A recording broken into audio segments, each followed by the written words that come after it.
আসসালামু আলাইকুম। আমি ওয়াসিম ইকবাল সাজিদ, বর্তমানে গ্রিন ইউনিভার্সিটি অব বাংলাদেশের আইন বিভাগের একজন শিক্ষার্থী। এখানে আমার সংগ্রহশালার কিছু অংশ দেখতে পাচ্ছেন। আমি মূলত 12 থেকে 13 বছর যাবত এই মুদ্রা, নোট সহ আরো নানাবিধ সংগ্রহের জিনিস সংগ্রহ করি। মূলত আমার এই পুরনো জিনিস সংগ্রহের যাত্রা শুরু আমার নানির হাত ধরে। তিনি সর্বপ্রথম আমাকে ব্রিটিশ আমলের মুদ্রা দিয়েছিলেন। আজকে আমি আমার সংগ্রহশালা থেকে কিছু অংশ আপনাদেরকে দেখাবো।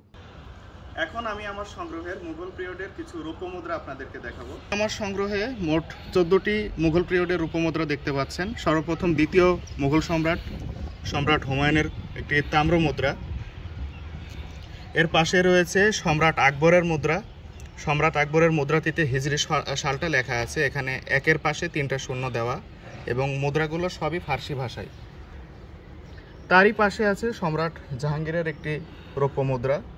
তৎকালীন সময়ে মুদ্রাগুলো বিভিন্ন ব্যবসায়িক কাজে এবং দৈনন্দিন কেনাবেচার কাজে ব্যবহৃত হতো। তার পাশে আছে সম্রাট শাহজাহানের পাটনা টাকশালের একটি মুদ্রা। তৎকালীন সময়ে বিভিন্ন টাকশাল থেকে মুদ্রা তৈরি করা হতো, তার মধ্যে এটি পাটনা টাকশালের। মুদ্রাটি খুবই সুন্দর। এরপর আছে আমার সংগ্রহে সম্রাট আওরঙ্গজেবের মুদ্রা। তিনি ছিলেন কোরআনে হাফেজ একজন সম্রাট এবং তার এই মুদ্রাটি তিনি ছিলেন 6ষ্ঠ মুঘল সম্রাট। তার পাশে দেখতে পাচ্ছেন সম্রাট ফরুখশিয়ারের একটি রৌপ্য মুদ্রা। এই মুদ্রাটিতেও হিজরি সালটা লেখা আছে, একদম কোণার দিকে দেখতে পাচ্ছেন। এরপরে আমার সংগ্রহে আছে সম্রাট মোহাম্মদ শাহের একটি রৌপ্য মুদ্রা। তিনি ছিলেন 13তম মুঘল সম্রাট এবং এই মুদ্রাটি মুর্শিদাবাদ টাকশালের। এবং মুদ্রাটির অপর পাশে এখানে হিজরি সালটা লেখা আছে, যে মুদ্রাটা কত সালে তৈরি করা হয়েছিল। এর পাশে আরেকটি রৌপ্য মুদ্রা দেখতে পাচ্ছেন। এটাও সম্রাট আওরঙ্গজেবের মুদ্রা, কিন্তু এটা আমি আমার সংগ্রহে রেখেছি কারণ এটা ইতোয়া টাকশালের মুদ্রাগুলো দেখতে খুবই সুন্দর হতো এবং এখানে হিজরি সালটা লেখা আছে 1110। মুদ্রাটির অপর পাশেও কতটা নান্দনিক, এর ডিজাইনগুলো দেখলে বুঝতে পারছেন। এরপরে আমার সংগ্রহে দেখতে পাচ্ছেন দ্বিতীয় আলমগীরের একটি রৌপ্য মুদ্রা। সম্রাট আওরঙ্গজেবকে বলা হতো প্রথম আলমগীর, এটা দ্বিতীয় আলমগীরের রৌপ্য মুদ্রা। এরপর আমার সংগ্রহে রয়েছে 3টি দ্বিতীয় শাহ আলমের রৌপ্য মুদ্রা। সম্রাট দ্বিতীয় শাহ আলমের মুদ্রাগুলোর মধ্যে যথেষ্ট পার্থক্য দেখতে পাচ্ছেন, যে এই মুদ্রাটি হাতে বানানো, এটা কোনো ডিজিটাল যন্ত্রের ব্যবহার করা হয়নি, কিন্তু এই মুদ্রাটি গোলাকৃতির। সর্বপ্রথম যখন ডিজিটাল মাধ্যমে মুদ্রা তৈরি করা শুরু হয়, এই মুদ্রাটিতে সেই ছোঁয়াটা রয়েছে এবং এই মুদ্রাটিও খুব বিশেষ, কারণ এটাতে এই হিজরি সালটা আছে এবং এই মুদ্রাটি মুর্শিদাবাদ টাকশালের।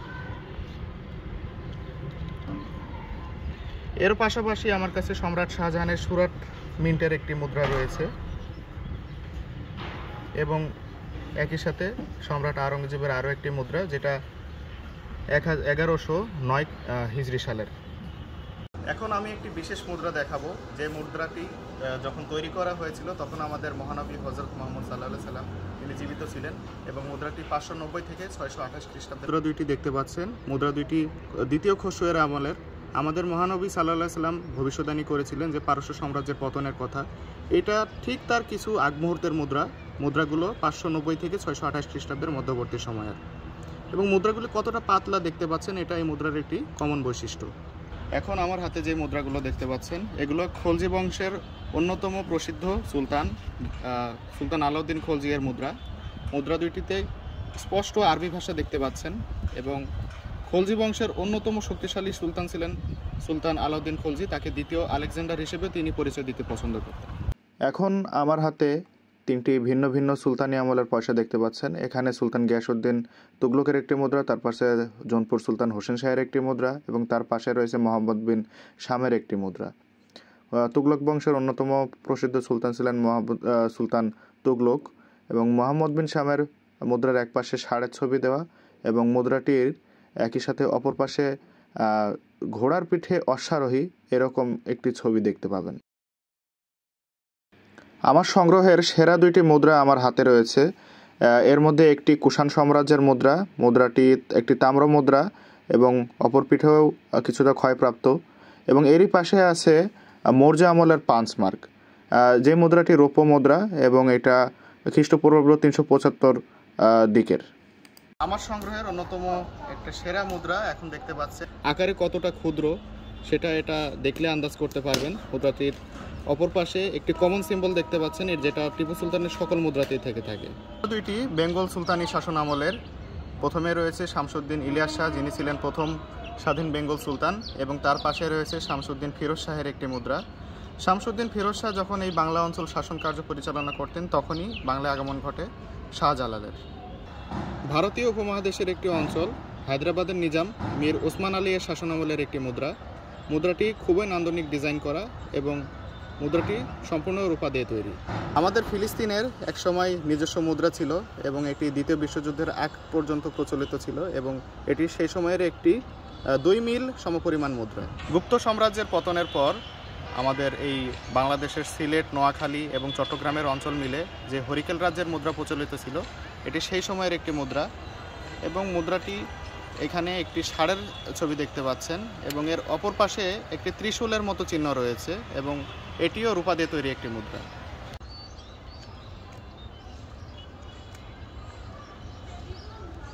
এখন আমি আপনাদের দেখাবো আমার সংগ্রহে ওসমানী খিলাফতের বেশ কিছু মুদ্রা রয়েছে, যেটা অটোমান সাম্রাজ্য বলেও অধিক পরিচিত। এখানে দ্বিতীয় মাহমুদ থেকে শুরু করে দ্বিতীয় আব্দুল হামিদ, একই সাথে সুলতান আব্দুল হামিদের আরও একটি মুদ্রা, এছাড়াও আব্দুল আজিজ, আব্দুল মেজিদ, পঞ্চম মেহমেদ সহ আমার কাছে অসংখ্য মুদ্রা রয়েছে অটোমান সাম্রাজ্যের। আমার কাছেও অটোমান সুলতানি আমলের আরও একটি বৃহৎ আকৃতির মুদ্রা রয়েছে, যেটা 40 পারা সমপরিমাণ এবং মুদ্রাটি তামা দিয়ে তৈরি। এখন যে মুদ্রাটি আমি দেখাবো সেটি দ্বিতীয় কনস্টান্টিয়াস তার সময়ের একটি রোমান সাম্রাজ্যের মুদ্রা এবং মুদ্রাটি 337 থেকে 361 খ্রিস্টাব্দের মধ্যবর্তী সময়ের। মুদ্রাটি তামা দিয়ে তৈরি এবং মুদ্রাটির উভয় পাশ দেখতে পাচ্ছেন। এখন যে মুদ্রাগুলো দেখতে পাচ্ছেন এগুলো ব্রিটিশ পিরিয়ডের রৌপ্য মুদ্রা, 1 রুপি সমপরিমাণ। এখানে উইলিয়াম IV থেকে শুরু করে রানী ভিক্টোরিয়া এবং তার পাশাপাশি এডওয়ার্ড, জর্জ, পঞ্চম জর্জ এবং ষষ্ঠ জর্জের শাসনামলের মুদ্রা রয়েছে। এখন আমি দেখাবো আমাদের বাংলা অর্থাৎ পূর্ব পাকিস্তান আমলের মুদ্রাগুলো। এখানে 1 পয়সা থেকে শুরু করে 5 পয়সা, 1 কোয়ার্টার আনা, 1 আনা, 2 পয়সা এবং একই সাথে এখানে 10 পয়সা থেকে শুরু করে 1 রুপি পর্যন্ত রয়েছে। অর্থাৎ পাকিস্তানি পিরিয়ডের প্রায় সকল মুদ্রাই আমার সংগ্রহে রয়েছে। হিটলারের কথা কে বা না জানে, এই মুদ্রাটি নাৎসি বাহিনীর নিজস্ব একটি মুদ্রা এবং মুদ্রাটি সিলভার দিয়ে তৈরি। অপর পাশে নাৎসি বাহিনীর যে চিহ্ন সেটা দেখতে পাচ্ছেন, এটি 2 মার্ক সমপরিমাণ। প্রথম ও দ্বিতীয় বিশ্বযুদ্ধের মুদ্রাগুলো আমি আমার সংগ্রহে রাখার চেষ্টা করি। সে কারণে এখানে আমার কাছে অসংখ্য প্রথম ও দ্বিতীয় বিশ্বযুদ্ধের মুদ্রা রয়েছে, যেগুলো Asia, middle east, Africa, America, Australia সহ বিভিন্ন দেশের, এবং এই মুদ্রাগুলো আমার পছন্দের তালিকায় শীর্ষে রয়েছে।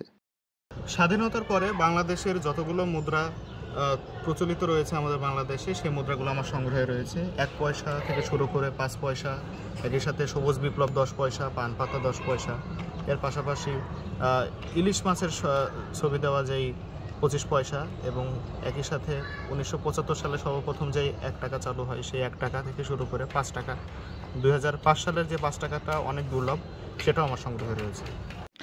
এক সময় ছোটবেলায় আমি নিজের হাত খরচের টাকা থেকে মুদ্রা সংগ্রহ করতাম, সেগুলো দিয়ে কিনতাম। এরপর যখন বড় হলাম, নিজের কিছু ইনকাম সোর্স হলো, সেখান থেকে সেই টাকাগুলো আমি আমার মুদ্রা সংগ্রহের পেছনে ব্যয় করি এবং এভাবে আমার সংগ্রহ চলমান আছে। মুদ্রা সংগ্রহের পাশাপাশি এগুলো রক্ষণাবেক্ষণ করাও খুব কঠিন কাজ। আমি আমার দেশ বিদেশের কয়েনের জন্য আলাদা অ্যালবাম মেনটেন করি, তার সাথে যেগুলো প্রাচীন মুদ্রা সেগুলোর জন্য আমি আলাদা করে এরকম অ্যালবাম মেনটেন করি। আমার সবগুলো মুদ্রা আলাদা আলাদা করে এভাবে মেনটেন করার কারণে আমি এগুলার রক্ষণাবেক্ষণ খুব সহজে করতে পারি এবং এগুলো আমি সহজে চিহ্নিত করতে পারি।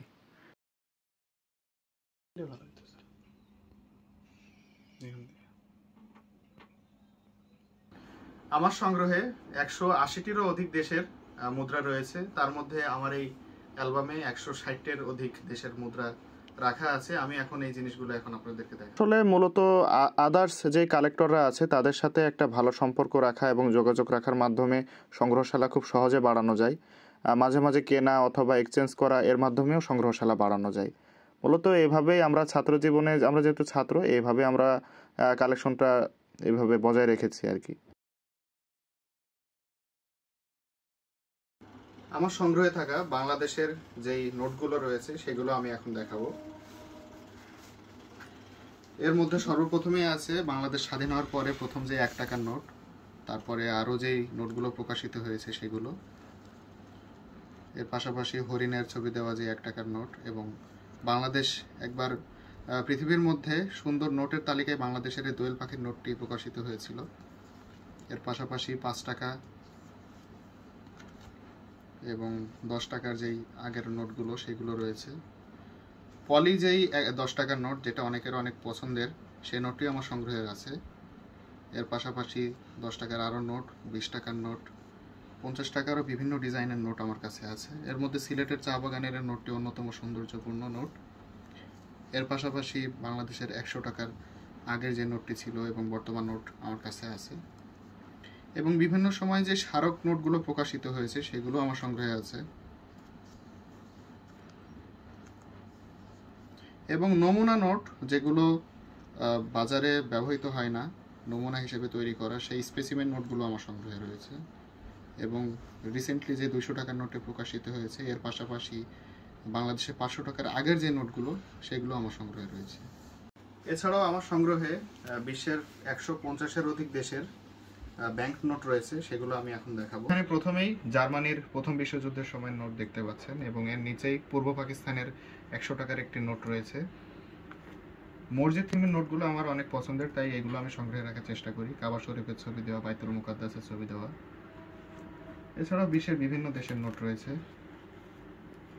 এখানে এশিয়ান, আফ্রিকান, মিডল ইস্ট সহ ইউরোপ, অস্ট্রেলিয়া, আমেরিকা মহাদেশ, এছাড়াও বিশ্বের বিভিন্ন দেশের নোট রয়েছে। একটা সময় সফলতা পাওয়ার পর সবাই সাপোর্ট করে, কিন্তু প্রথম পর্যায়ে নিজেকেই আর কি স্ট্রাগল করতে হয়।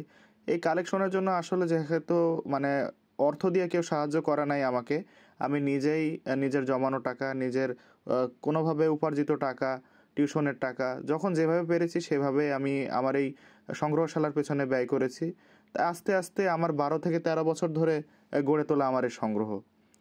নোট বলেন, কয়েন বলেন, স্ট্যাম্প বলেন, অথবা আদার্স যে ডকুমেন্ট বলেন, এগুলো দীর্ঘ সময় সাধনার পরে আমি আমার সংগ্রহে যুক্ত করতে পেরেছি। খুবই লং একটা প্রসেসের মধ্যে দিয়ে আমাকে যাওয়া লেগেছে।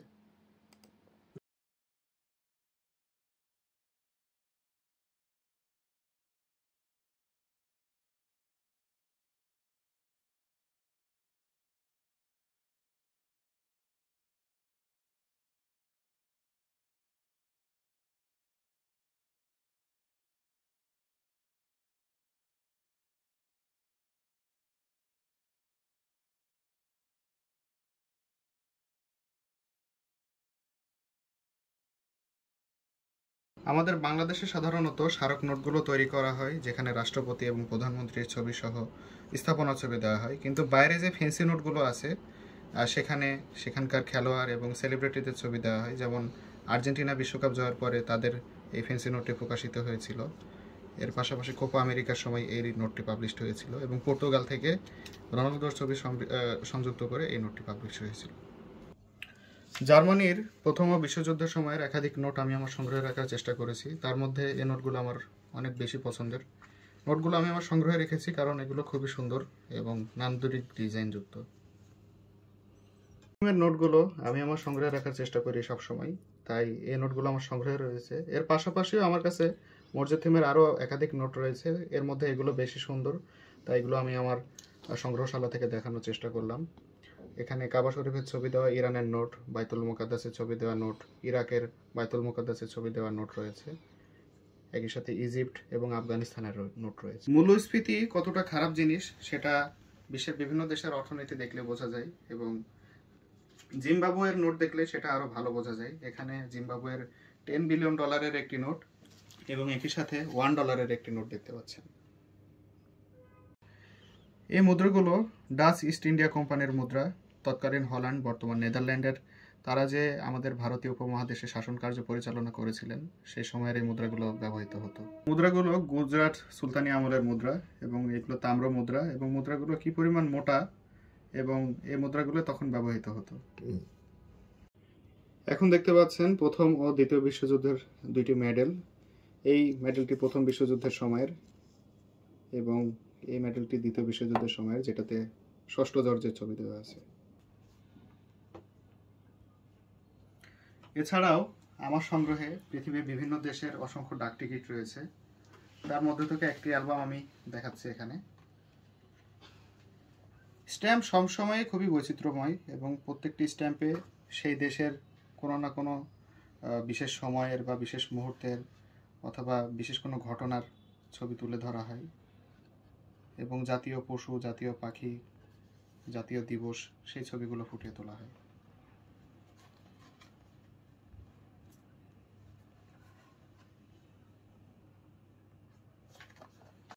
একসময় এই কুড়িগুলো টাকার বদলে ব্যবহার করা হতো এবং এগুলো মুদ্রা হিসেবে ব্যবহৃত হতো। যেই কক্সবাজারে গেলে করে দেখতে পান, তার মধ্যে যথেষ্ট পার্থক্য আছে, এগুলোর গঠন দেখলে বুঝতে পারবেন। এছাড়াও আমার সংগ্রহে ব্রিটিশ আমলের একাধিক স্ট্যাম্প পেপার এবং জমির দলিল রয়েছে এবং এই দলিলগুলো লেখা হতো দোয়াত কলমের মাধ্যমে এবং তখন ডিজিটাল কোনো মাধ্যম ছিল না, মানুষ সব কাজ হাতে লিখেই পরিচালনা করত।